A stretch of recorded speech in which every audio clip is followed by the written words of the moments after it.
ஒரு மகிழ்ச்சியான செய்தி. இதயம் நல்லெண்ணெயின் விலை லிட்டருக்கு ரூபாய் 105 குறைஞ்சிருக்கு. செப்டம்பர் 2023ல 1 லிட்டர் இதயம் நல்லெண்ணெயின் அதிகபட்ச விலை ரூபாய் 503. ஆனா இப்ப 1 லிட்டர் இதயம் நல்லெண்ணெயின் விலை ரூபாய் 398 மட்டும்தான் தமிழ்நாட்டுல. அப்ப இனிமே எல்லாரும் இதயம் நல்லெண்ணெய் வாங்கலாம் இல்ல? மூலிகை மசாலா பொருட்கள், நவதானியங்கள், காஃபி தூள், எண்ணெய் அரைக்கும் இயந்திரங்களை பயன்படுத்தி மாதம் 40,000 ரூபாய் வருமானம் பெற தொடர்புக்கு 9894966652. சேலம் சிவராஜ் சித்த வைத்தியசாலை தமிழ்நாட்டில் அனைத்து மாவட்டங்களிலும் மருத்துவ முகாம் தொடர்ந்து நடைபெற்று வருகிறது. மேலும் விவரங்களுக்கு www.sivarajsiddha.com. வணக்கம் நேயர்களே, எப்பொழுதும் போல இந்த பதிவும் ஒரு முக்கியமான பதிவு என்று நாம் நினைக்கிறோம்.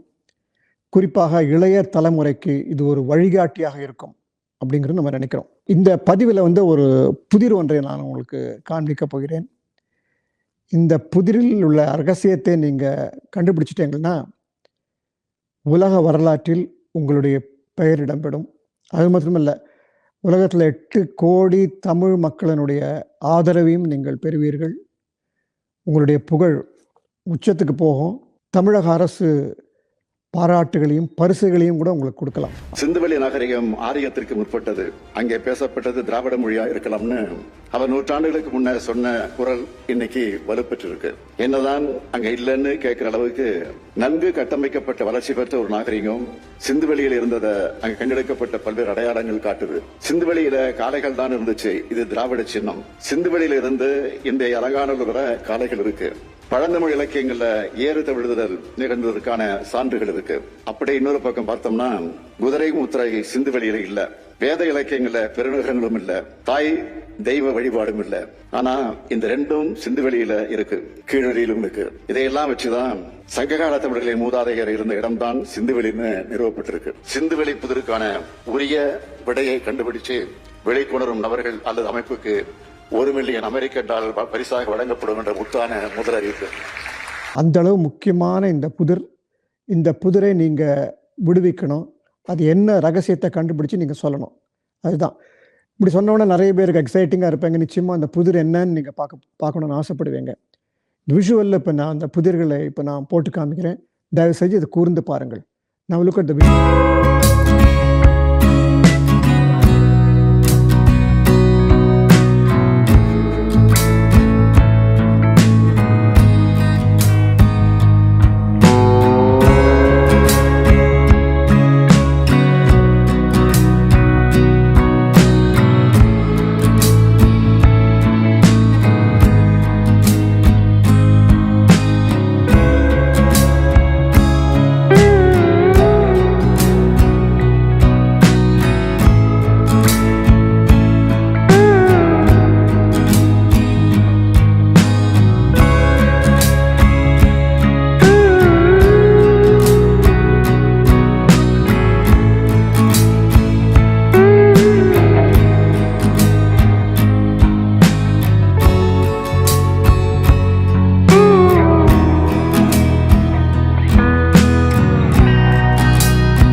இதில் செதுக்கப்பட்ட வரி வடிவங்களும் நம்ம பார்க்குறோம். இதில் நீங்கள் கூர்ந்து கவனிச்சீங்கன்னா இது ஒரு சதுரம் அல்லது நீள் சதுரம் வடிவில் எல்லாமே சூளையில் இடப்பட்டவை.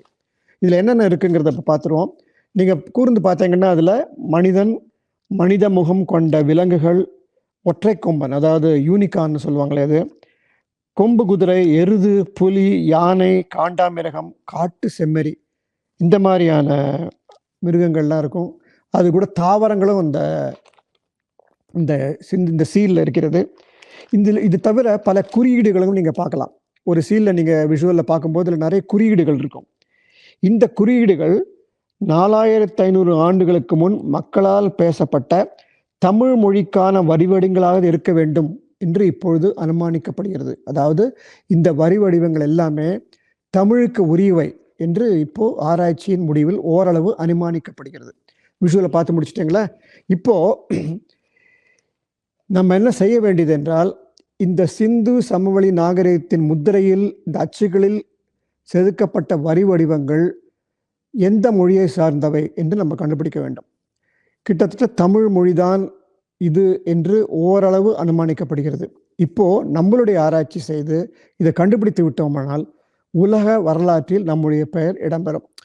என்ன சார் சிம்பிளாக ஏதோ சொல்ல போகிறீங்கன்னு பார்த்தேன், ரொம்ப ஒரு கடுமையான, அதாவது ஒரு நிபுணர்கள் மட்டுமே பங்கு பெறக்கூடிய ஒரு ஆராய்ச்சியை பற்றி பேசுகிறீங்களேன்னு நீங்கள் நினைக்கலாம். அது அப்படி இல்லைங்க.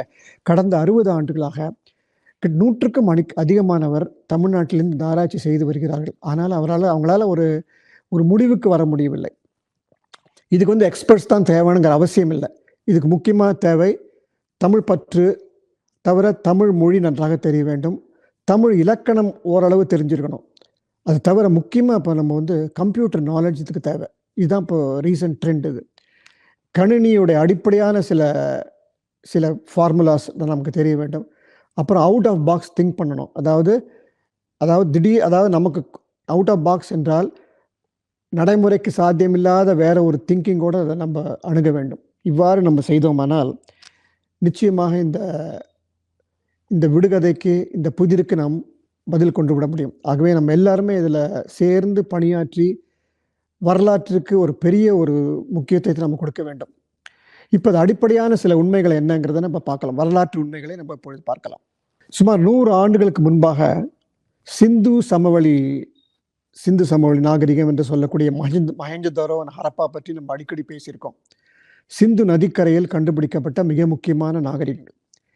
இதனுடைய காலம் வந்து பார்த்தீங்கன்னா கிமு 3000 கிமு 1900 ஆண்டுகள் வரை, அதாவது கிறிஸ்துவுக்கு முன் 3000 ஆண்டுகள், அதாவது நம்ம பிஃபோர் கரண்ட் ஈரா என்று சொல்லுவோம். 3000 ஆண்டுகளுக்கு முன்பாக 1900 பிசிஇ இதுவரை இந்த நாகரிகம் மிக உயர்ந்த நிலையில் இருந்துள்ளது. இப்போ நீங்கள் விஷுவலை பார்க்கலாம், அதில் என்னென்னலாம் கண்டுபிடிச்சாங்கிறத இப்போ நம்ம பார்ப்போம். இது மிக பழைய நாகரிகம், உயர்நிலை நகர்ப்புற நாகரிகம். 13 லட்சம் கிலோமீட்டர் ஏரியா, முழுக்க ஏரியா. அது அகழாராய்ச்சியில் கண்டுபிடிக்கப்பட்டவை திட்டமிட்ட தெருக்கள், கழிவுநீர் குழாய்கள், வடிகால் அமைப்பு, சேமிப்பு கடங்குகள். மிக ஹைலி சொஃபிஸ்டிகேட்டட் அர்பன் லைஃப்னு சொல்லுவாங்க. நகர்ப்புற வாழ்க்கையை கொண்டுள்ளது இந்த நாகரிகம். இந்த நாகரிகத்தின் முக்கியத்தை வந்து ஒரு 50 ஆண்டுகளாகவே உலக ஆய்வாளர்கள் அடிக்கடி பேசிட்டு இருக்காங்க. இந்த நாகரிகத்தை முக்கியம் என்னன்னு கேட்டீங்கன்னா, மெசபடோமியா, சீனா மற்றும் எகிப்திய நாகரிகங்களுக்கு இணையான நாகரிகம் இது, நகர்ப்புற நாகரிகம். ஆனால் என்ன பிரச்சனைன்னு கேட்டால், இங்கு வாழ்ந்து வந்த மக்களினம் பற்றியோ இவர்களை பேசிய மொழி பற்றியோ நமக்கு எந்த விதமான தகவல்களும் இப்போ கிடைக்கவில்லை. ஆகவே அது என்னங்கிறத கண்டுபிடிக்கிறது தான் இந்த பதிவுடைய முக்கியமான நோக்கம். அதுக்கு எப்படி நாம் எல்லாம் துணையாக இருக்க போகிறோம் என்பதை தான் நம்ம பார்க்க போகிறோம். கடந்த 50 ஆண்டு 60 ஆண்டு ஆராய்ச்சிகள் நம்ம என்ன கண்டுபிடிச்சோம்னா, ஒரு சாரார் இந்த பண்பாட்டை பேசியவர்கள், இந்த பண்பாட்டுக்கு உரியவர்கள் தமிழர்கள், அவர்கள் பேசி தமிழ் மொழி என்று ஒரு சாரார் சொல்கிறார்கள். மற்றவர்கள் வந்து இந்த சிந்து சமவெளி நாகரிகத்தின் மொழி வந்து சமஸ்கிருதம் என்று சிலர் சொல்கிறார்கள். 3வது தரப்பினர் வந்து கலப்பினமாக இருக்கலாம். 4வது இதெல்லாமே இந்த முத்திரைகள் எல்லாமே வந்து மொழிக்கு அதுக்கு சம்பந்தமே இல்லை, தொடர்பு இல்லை, வெறும் வந்து இது வந்து ஒரு பிக்டோரியல் அப்படின்னு சொல்றாங்க. ஆனால் இன்று வரை கிடைத்த ஆராய்ச்சியின்படி பார்த்தீங்கன்னா 70% சிந்து சமவெளி நாகரிகத்தில் உரியவர்கள் தமிழர்கள், அவர்கள் பேசி தமிழ் என்றுதான் நம்ம இப்பொழுது அனுமானிக்க முடிகிறது. இந்த ஆராய்ச்சி வந்து இன்னி வரை முடிவுக்கு வரவில்லை. we are unable to decipher it. அதாவது அந்த வரி வடிவங்கள், செதுக்கப்பட்ட அச்சுகள், அதில் இருக்கிற விஷயங்கள்லாம் என்னங்கிறத இதுவரை நம்ம தெளிவாக கண்டுபிடிக்க முடியல. அங்கேயும் இங்கேயும் கண்டுபிடிச்சிருக்கோம். இது என்னங்கிறத இப்போ நம்ம பார்க்க போகிறோம். ஆய்வாளர் ஐராவத மகாதேவன் அவர்கள் நம்ம மறக்க முடியாத ஒரு வரலாற்று பர்சனாலிட்டி. தமிழ் பிராமி என்று சொல்லக்கூடிய, அதாவது தமிழி என்று சொல்லக்கூடிய அந்த வரி வடிவங்களுக்கு மிக முக்கியத்துவம் கொடுத்து அது வந்து எப்படி டிசைஃபர் பண்ணணுங்கிறத நம்ம கிட்டத்தட்ட சொல்லி கொடுத்து வரவர். அவர் வந்து இந்த சிந்து சமவெளி நாகரிகத்தை பற்றி சில ஆராய்ச்சிகள் சேர்ந்து அவர் என்ன சொல்லியிருக்காருன்னா, இந்த முத்திரைகளில் வந்து குதிரைகள் தென்படவே இல்லை எங்கேயுமே. நம்ம பார்த்தோம் இல்லையா, ஒரு விஷுவலில் பார்த்தோம் இல்லையா, அதில் வந்து குதிரை எங்கேயுமே இல்லை. இந்த குதிரை என்பது வந்து வேதகால நாகரிகம் இந்தியாவில் கொண்டு வரப்பட்டது என்று அவர் அனுமானம் செய்கிறார். சில பேர் என்ன சொல்றாங்கன்னா, வெளியிலேருந்து வரவில்லை, இங்கேயே இருந்திருக்காங்கன்னு சொல்லிடுறாங்க. இந்த ஆரிய திராவிட நாகரிகத்தை பற்றி இப்போ நம்ம தொட வேண்டாம். அவர் என்ன சொன்னாருன்னு கேட்டிங்கன்னா, குதிரை புழக்கம் சிந்து சமவெளி நாகரிகத்தில் இல்லை என்று சொல்கிறார். அது மட்டும் இல்லாமல் வேதகால நாகரிகத்தினுடைய காலகட்டம் வந்து 1500 பிசி, அதாவது 1500 பிசி. ஆனால் சிந்து சமவெளி நாகரிகத்தினுடைய காலம் வந்து 3000 பிசி. ஆகவே வேதகால நாகரிகத்துக்கு முன்பாக புழக்கத்தில் இருந்த நாகரிகம் தான் இருக்க வேணும். அதனால இங்கே தமிழ் பேசுவதற்கான சாத்தியக்குழு அதிகமாக இருக்கிறது என்று இவர் சொல்கிறார். இதில் முக்கியமாக இன்னொன்று கண்டுபிடிச்சாங்கன்னா, சிந்து சமவெளி நாகரிகத்தில் இருந்த முத்திரைகள் இருக்கு இல்லையா, அதில் இருக்கிற வரி வடிவங்கள் எல்லாமே சிலவை வந்து தமிழ்நாட்டில் அகழாராய்ச்சியில் கண்டுபிடிக்கப்பட்டுள்ளன. உதாரணத்துக்கு பார்த்தீங்கன்னா, ஆதிச்சநல்லூரில் கண்டுபிடிக்கப்பட்டது. அப்புறம் பூம்புகாருக்கு பக்கத்தில் உள்ள மேலே பெரும்பள்ளம், அங்கே கண்டுபிடிக்கப்பட்ட பானை ஓட்டில் வந்து இதே சிந்து சமய நாகரிகத்தினுடைய வரி வடிவங்கள் அங்கேயும் காணப்பட்டன. அதை தவிர பேராசிரியர் குருமூர்த்தி எழுதிய நூலில் வந்து என்ன சொல்கிறாருன்னா, தமிழ்நாட்டு அகழாராய்ச்சியில் கண்டுபிடிக்கப்பட்ட பானை ஓடுகளிலிருந்து கிடைத்த வரி வடிவங்களில் 30% வந்து சிந்து சமவெளி நாகரிகத்தில் கண்டுபிடிக்கப்பட்ட அதே வரி வடிவங்கள்னு சொல்கிறார். இதெல்லாம் பார்க்கும்போது சிந்து சமவெளி நாகரிகத்துக்கும் தமிழர்களுக்கும் பெரிய நெருங்கிய உறவு இருக்கிறது என்று நமக்கு தெரிகிறது. அடுத்த ஆராய்ச்சி நம்ம பார்ப்போம். ஃபின்லாந்தை சேர்ந்த ஆய்வாளர் ஆஸ்கோ பர்போலா அவர் என்ன சொல்றாருன்னா, சிந்து வழி எழுத்துக்களும் ஹரப்பன் மொழியும் தமிழிய குடும்பத்தை சேர்ந்தவை என்று அவர் சொல்கிறார். அவர் ரொம்ப is very confirm about it. அதாவது நிச்சயமாக தமிழாக தான் இருக்க முடியும் என்று நினைப்பவர்களில் மிக முக்கியமான ஆய்வாளர் ஆஸ்கோ பர்போலா, ஃபின்லாந்து நாட்டை சேர்ந்தவர். அதுக்கு முன்னாடியே அருட்தந்தை ஹெராஸ் என்ன பண்ணார்னா, இந்த சீல்ஸை படிக்கிறதுக்கு முயற்சி செய்தார், இந்த அச்சுகளை. இப்போ நீங்கள் விஷுவலில் ஒன்று பார்க்கலாம். இந்த விஷுவலில் இருக்கிற ஒரு முத்திரையில் வந்து நீங்கள் மீன் வடிவம் காணப்படும். இடது பக்கம் பாருங்கள், மீன் வடிவம் இருக்கும். இது எப்படி படித்தாருன்னா ஹெராஸ் அவர்கள், மீன்டான், அந்த மீன் பக்கத்தில் ரைட்டில் இருந்ததுன்னா மீன்டான், கீழே ஒரு கோடு இருந்தால் மீளுவான். இப்படி இந்த வரி வடிவங்களையும் தமிழ் சொற்களையும் இணைத்து பார்த்தவர் ஹெராஸ். கிட்டத்தட்ட 80 ஆண்டுகளுக்கு முன்பாகவே அவர் செஞ்சு விட்டார். அதற்கு பிறகு ரஷ்ய ஆய்வாளர் யூரிரோவா கோமா என்பவர், இதுவும் ஒரு ஒட்டுநிலை தமிழ் தாங்கிறார். இதுவும் தமிழ் சார்ந்த ஒரு மொழியாக தான் இருக்க முடியும் இப்போ இந்த சிந்து சமவெளி நாகரிகத்தில் பேசப்பட்டது என்று அவர் சொல்கிறார். இதை தவிர உயர் திரு பாலகிருஷ்ணன் ஐஏஎஸ் அவர்கள் தன்னுடைய ஆராய்ச்சியில் வந்து சிந்து சமவெளி நாகரிகம் எங்கெங்கெல்லாம் இருந்ததோ அங்கெல்லாம் ஆராய்ச்சி செய்து இன்றைக்கு கூட அங்கே பல நகரங்கள், கிராமங்கள் தமிழ் சொற்களை கொண்டதாக உள்ளது என்று கண்டுபிடித்துள்ளார். இதெல்லாம் வந்து தமிழுக்கும் சிந்து சமவெளி நாகரிகத்துக்கும் உள்ள தொடர்பை அறுதிட்டு நமக்கு சொல்லுகின்றன என்று பார்க்கலாம். இப்போ அந்த பக்கம் அதர் சைடு ஆஃப் த காயினையும் பார்க்கணும் இல்லையா. சிந்து சமவெளி நாகரிகம் வந்து ஒரு சமஸ்கிருத அடிப்படையாக கொண்ட மொழி கொண்ட நாகரிகம்னு சொன்னவர்களும் உண்டு. ஃபார் எக்ஸாம்பிள் ரங்கநாத ராவ் என்பவர் ஃபினீஷிய மொழியும் வடமொழியும் ஒப்பிட்டு, ஃபினீஷிய மொழி வடமொழி சேர்ந்தது மொழியைத்தான் வந்து ஹரப்பா நாகரிகம் சிந்து வழியில் பேசினாங்க அப்படின்னு ஒரு நூல் ஒன்று எழுதியிருக்கிறார். இதை ஆய்வாளர்கள் ஒப்புக்கொள்வதில்லை. அதே மாதிரி காலம் சென்ற தொல்லியல் ஆய்வாளர் SR ராவ் அவர்களும் இது வடமொழிக்கான நாகரிகம் என்று சொல்கிறார். அதற்கும் பெரிய அளவில் ஆதாரங்கள் கண்டுபிடிக்க முடியவில்லை. அப்புறம் ரீசெண்டாக என்ன பண்ணாங்கன்னா, வடநாட்டில் இப்போ ஒரு பெரிய மூவ்மெண்ட் வந்திருக்கு. அதாவது இந்த இண்டஸ் வேலி சிவிலைசேஷனை முழுக்க வந்து ஒரு சமஸ்கிருதம் சார்ந்த ஒரு நாகரிகம் என்பதற்காக பல அட்டம் செய்கிறாங்க.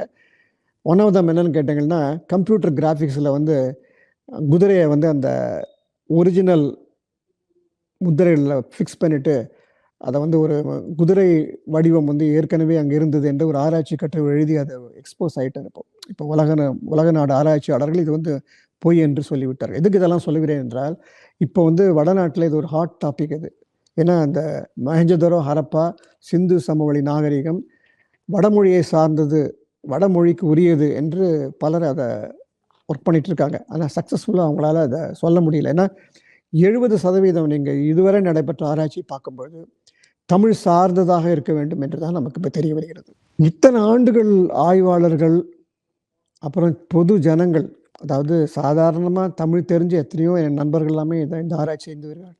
இவங்களெல்லாம் ஏன் வந்து ஒரு முடிவுக்கு வர முடியலன்னு கேட்டிங்கன்னா, இந்த மொழியில் வந்து ஒரு ரெசட்டோ ஸ்டோன் என்பார்கள். அதாவது இந்த வரி வடிவங்களுக்கு இணையான மொழி என்ன என்பதை இப்போ நம்ம கண்டுபிடிக்க முடியவில்லை. அதான் 2019 ஒரு திருப்புமுனை இந்த ஆராய்ச்சிக்கு ஏற்பட்டது.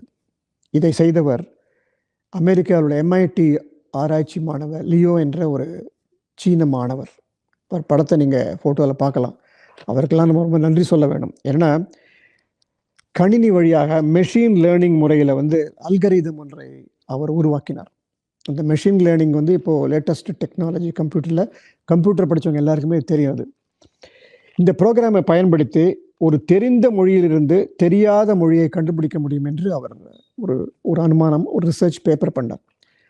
அதுக்கு என்ன செஞ்சார்னா, கிரேக்க நாகரிகம் சார்பாக நடைபெற்ற அகழாராய்ச்சியில் வந்து ஒரு இது கண்டுபிடிச்சாங்க. லீனியர் பி என்ற ஒரு விதம் வரி வடிவங்களை கண்டுபிடிச்சாங்க. அதாவது கிட்டத்தட்ட இண்டஸ் வேலி மாதிரி. அது எந்த மொழியில் பேசப்பட்டது என்று யாருக்கும் தெரியவில்லை. அதை வந்து கிட்டத்தட்ட 50 வருஷமாக முயற்சி பண்ணிட்டு வராங்க. அது எந்த மொழியாக இருக்க முடியும் கண்டுபிடிக்க முடியவில்லை. இப்போ இவர் கண்டுபிடித்த மெஷின் லேர்னிங் முறையில் அல்கரிதம் இருக்கு இல்லையா, அதை பயன்படுத்தி மாடர்ன் கிரீக், இப்பொழுது கிரேக்க நாட்டில் பேசப்படும் மொழியையும் லீனியர் பி அகழாராய்ச்சியில் கண்டுபிடிக்கப்பட்ட வரிவிடங்களையும் ஒன்றாக இணைத்து பார்த்தபோது 60% அந்த பழைய மொழி இன்றைய கிரேக்க மொழியோடு இணைந்து போகின்றன என்று கண்டுபிடித்தார். இது ஒரு பெரிய பிரேக் த்ரூ இல்லையா? இதை வைத்துக்கொண்டு நம்ம சிந்து சமவெளி நாகரிகத்தை எப்படி கிராக் பண்ண முடியும் அப்படிங்கிறத இப்போ கண்டுபிடிக்கலாம். நம்ம இந்த மெஷின் லேர்னிங் முறையை அல்கரிதம் கண்டுபிடிச்சு 2 ஆய்வாளர்கள் சமீபமாக ஒரு 5 ஆண்டுகளாக இதில் ஆராய்ச்சி செய்து வருவார்கள். அவங்க யாருன்னு பார்ப்போம். ஒருத்தர் ரனோ ராய் அதிகாரி, ஐ திங்க் இஸ் பெங்காலின்னு நினைக்கிறேன், பெங்கால் சேர்ந்தவர். கேம்பிரிட்ஜ் யூனிவர்சிட்டியில் பேராசிரியராக இருக்கிறார். அவர் என்ன பண்ணார்னா, ஆங்கிலம், சுமேரிய மொழி, சமஸ்கிருதம், தமிழ் இவற்றையெல்லாம் ஒன்றாக சேர்த்து இந்த மெஷின் லேர்னிங் முறையில் அல்கரிதத்தில் போட்டு இவற்றை கூட சிந்து சமவெளியில் கண்டுபிடிக்கப்பட்ட வரி வடிவங்களையும் ஒன்றாக இணைத்து பார்க்கும்போது தமிழ் மொழி அதிகமான நெருக்கத்தில் வருகிறது என்று அவர் கண்டுபிடித்து சொல்லியிருக்கிறார். இது ஒரு பெரிய டேர்னிங் பாயிண்ட். இது அதே மாதிரி அனுஸ்மாய் முகோபாத்யாயா என்ற ஒரு பெண்மணி ரிசர்ச்சர் ஒரு நேச்சர் என்ற ஒரு பத்திரிகையில் வந்து ஒரு ரிசர்ச் பேப்பர் ஒன்று பண்ணாங்க. நேச்சருங்கிற பத்திரிகையில் பப்ளிஷ் பண்ணாலே அரை நொபேல் பிரைஸ் கிடைத்த மாதிரி என்று சொல்வார்கள். இவங்க என்ன சொல்லியிருக்காங்கன்னா, சிந்து சமவெளியில் கண்டுபிடிக்கப்பட்ட வரி வடிவங்கள், முத்திரைகள் எல்லாமே ஒரு வணிகம் சார்ந்தவை. அந்த சீல்ஸ் எல்லாமே வணிகத்தோடு சேர்ந்தவை. அதில் உள்ள அந்த வரி வடிவங்கள்லாம் தமிழ் தான் இருக்க வேண்டும் என்று அவங்க கண்டுபிடிச்சு சொல்லியிருக்கார்கள். இதை நினச்ச போது நம்ம ஏற்கனவே ஒரு பதிவில் பார்த்துருக்கோம். சிலப்பதிகாரத்தில் பூம்புகாரை பற்றி பேசும்பொழுது அங்கே மூட்டையாக வந்து வணிக பொருட்கள் வைக்கப்பட்டுள்ளன, அது மேலாம் சீல்ஸ் போடுறாங்க, முத்திரை இருக்கிறது என்று ஒரு சிலப்பதிகாரத்தில் வருகிறது. அப்போ தான் இது ஞாபகம் வருது, நமக்கு நினைவுக்கு வருகிறது. ஆகவே இவை எல்லாமே ஒரு சீல்ஸாக, வணிகம் சார்ந்த சீல்ஸாக இருக்கலாம்.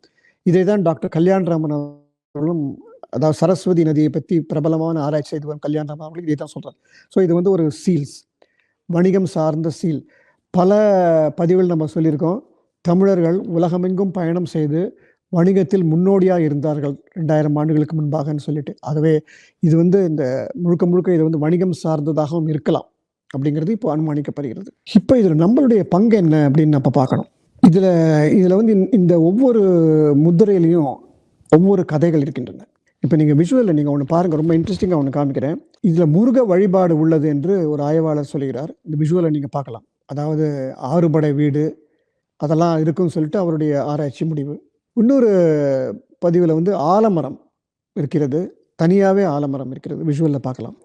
ஆலமரம் என்பது கண்ணனுடைய விருப்பமான ஒரு மரம் என்று பகவத்கீதையில் சொல்கிறார். ஸோ ஆலமரத்தையும் அதையும் ஒப்பிட்டு பேசுகிறார்கள் சிந்து மதத்திலையும். 3வது வந்து ஒரு மனிதன் வந்து ஒரு மரத்தை வணங்கி நிற்கிறான். ஆகவே அந்த காலத்தில் வந்து மரத்தை வணங்குவது ஒரு பண்பாடாக இருந்தது என்று தெரிய வருகிறது.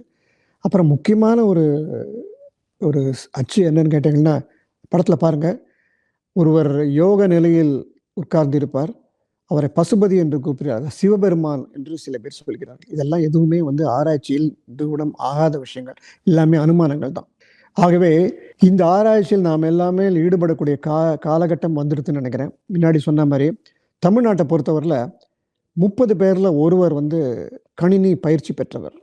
அப்படி தான் இப்போ சொல்கிறாங்க. அப்படி பார்க்கும்போது தமிழ்நாட்டிலே பார்த்தீங்கன்னா கிட்டத்தட்ட 5 லட்சம் கம்ப்யூட்டர் ஸ்பெஷலிஸ்ட் இருக்காங்க. அது தவிர 10 லட்சம் தமிழர்கள் வந்து வெளிநாட்டில் கம்ப்யூட்டர் ஸ்பெஷலிஸ்ட் இருக்காங்க. ஆக மொத்தம் 15 லட்சம் தமிழ் கம்ப்யூட்டர் ஸ்பெஷலிஸ்ட் இதில் சேர்ந்தாங்கனாலே போகிறோம். தமிழ் ஓரளவு பேச எழுத படிக்க தெரிய வேண்டும், அந்த இலக்கணம் ஓரளவு தெரிந்திருக்க வேண்டும், நான் அவுட் ஆஃப் த பாக்ஸ் போக வேண்டும். இதெல்லாம் செஞ்சோம்னா இந்த ஆராய்ச்சியில் ஈடுபடலாம். குறிப்பாக அந்த மெஷின் லேர்னிங் முறையில் அல்கரிதம் இதை பயன்படுத்தி சிந்து சமவெளி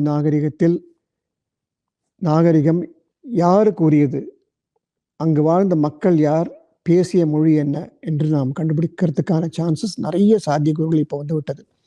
அது மட்டுமல்ல, அரசியல் தலைவர்கள் இப்பெல்லாம் பேசிட்டு இருக்காங்க இல்லையா, திராவிட மாடல்.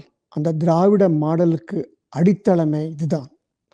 இந்த முயற்சியில் நாம் ஈடுபட்டு தமிழ் 4500 ஆண்டுகளுக்கு முன்பாக சிந்து சமவெளி நாகரிகத்தில் பேசப்பட்டது என்று கண்டுபிடித்தால் எல்லாமே மாறும்.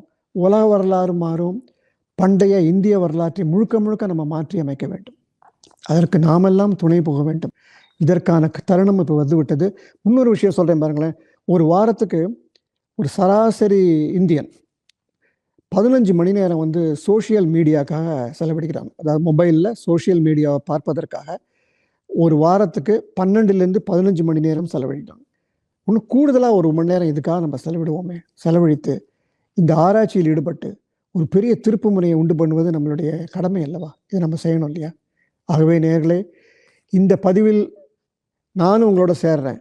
இந்த ஆராய்ச்சி நாம் எல்லாமே ஈடுபட்டு ஒரு பெரிய திருப்பு முனைக்கு நம்ம எல்லாம் பாத்திரமாகும். மற்றொரு முக்கியமான குறிப்பு நேயர்களே, இந்த சிந்து சமவெளி முத்திரைகளை நீங்கள் ஆராய்ச்சி செய்து நீங்கள் ஒரு முடிவுக்கு வந்தீங்கன்னு வச்சுங்களேன், ஒரு அனுமானம் செய்தீர்கள்னு வச்சுங்களேன், எப்படி நீங்கள் டிசைஃபர் பண்ணுறீங்கிறத எங்களுக்கு நீங்கள் அனுப்பலாம்.